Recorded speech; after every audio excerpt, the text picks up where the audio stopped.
Assalamualaikum warahmatullahi wabarakatuh and greetings everyone.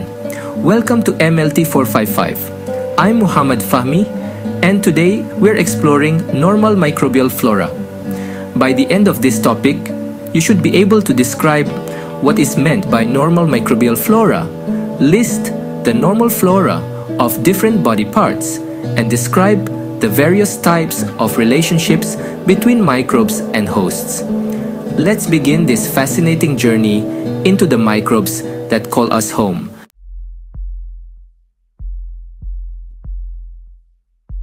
Let's start with the definition of normal microbial flora. Normal flora are microorganisms that live on another living organism. It's crucial to understand that these microbes are relatively stable, with specific genera populating various body parts at different periods in a host's life. This collection is known as the human microbiome.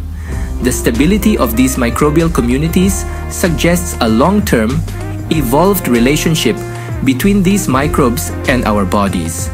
This slide shows the normal flora that live in and on our bodies.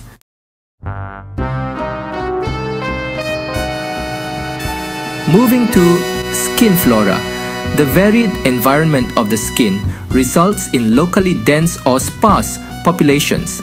The skin surface is not generally favorable for microorganisms as it is too dry. However, microorganisms find ways to thrive, invading apocrine sweat glands, especially under the arms, in the genital regions, and around the umbilicus. Hair follicles are also attractive to microorganisms. The predominant flora here include staphylococci, micrococci, and diphtheroids. This diversity reflects the different microenvironments found on our skin.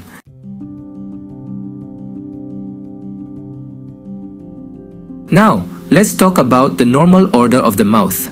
Many organisms can be found in the oral cavity, aerobic and anaerobic bacteria, even some fungi, viruses, and protozoa. But the most common indigenous normal flora of the mouth are streptococcal species. Poor dental hygiene helps bacteria to grow and cause dental caries or tooth decay and gingivitis or gum disease.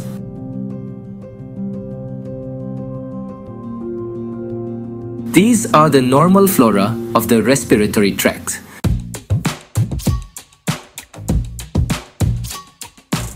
The gastrointestinal tract presents a fascinating gradient of microbial populations. Organisms in the stomach are usually transient, with populations kept low by acidity. In the duodenum, the flora is sparse, while the ileum contains a moderately mixed flora. The large bowel is the real microbial powerhouse, with a dense flora composed predominantly of anaerobes. These microbes aren't just passive inhabitants. They participate in bile acid conversion and the production of vitamin K and ammonia, showcasing the mutual benefits of this host-microbe relationship.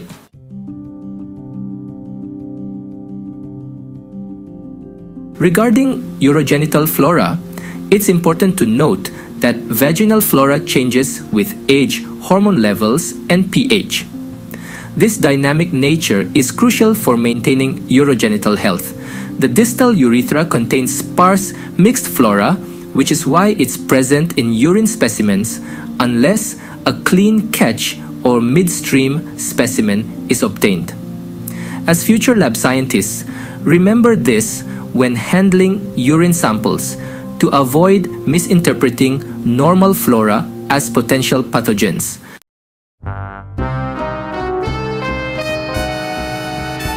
The eye presents a unique environment. The conjunctiva has few or no flora due to the flushing action of tears containing lysozyme. When flora is present, Haemophilus, Staphylococcus, or diphtheroids are among the most often detected. This sparse population is a testament to the eye's effective defense mechanisms.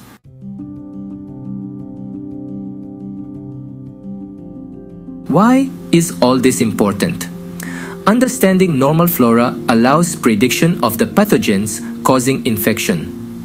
This knowledge is crucial in your future roles, helping you interpret lab results accurately and understanding when a microorganism's presence is normal and when it might indicate an infection. The normal flora provides several beneficial functions. 1. Prevents colonization by pathogens. Normal flora compete with potential pathogens for nutrients and space, thereby preventing harmful microbes from establishing themselves in our bodies. 2. Produces antimicrobial substances. Some normal flora produce substances that inhibit or kill pathogens, adding an extra layer of defense. 3. Stimulates immune system development in newborns. In newborns, exposure to normal flora is a powerful stimulus for the development of the immune system, helping it learn to distinguish between harmful and harmless microbes. 4. Synthesizes essential vitamins.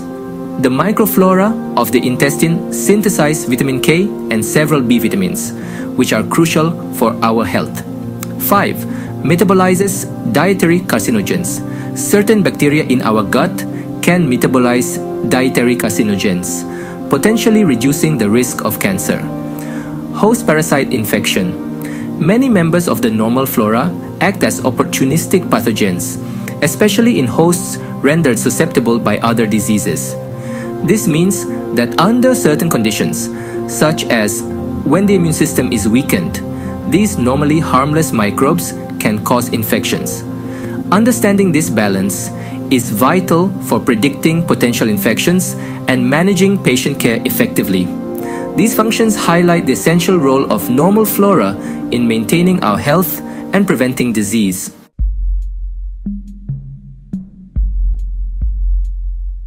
It's important to recognize that normal flora can cause clinical conditions. For example, Staphylococcus aureus can cause skin infections, while Escherichia coli can lead to urinary tract infections. As lab scientists, you'll need to distinguish between when these organisms are part of normal flora and when they are causing pathogenic conditions.